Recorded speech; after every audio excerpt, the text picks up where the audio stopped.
Depuis des siècles, une fracture invisible traverse les grandes religions monothéistes. Une tension silencieuse entre deux visions de la foi et du salut. D'un côté, la fidélité aux œuvres et à la loi divine. De l'autre, la foi seule comme clé du salut. Un homme allait bouleverser cet équilibre. Paul de Tarse.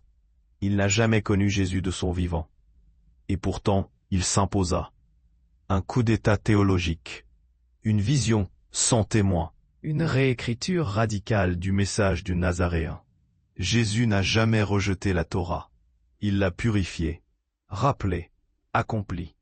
Jacques, Pierre, Jean, les témoins vivants du Maître, fidèles à la loi. Paul, lui, prêche un autre évangile. Deux paroles irréconciliables. Deux évangiles. Deux visages du salut.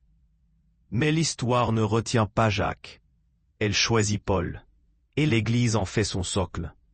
Sous Constantin, le christianisme devient religion d'État. Mais au cœur de cette nouvelle foi, le Christ de Paul, non celui de Galilée. À Jérusalem, les premiers croyants, tous juifs, suivaient encore la loi. À leur tête, Jacques le Juste. Pendant ce temps, Paul multipliait les lettres et imposait sa théologie.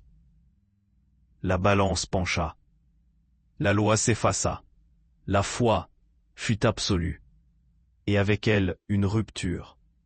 Cette fracture originelle, cette blessure théologique, nous la portons encore aujourd'hui.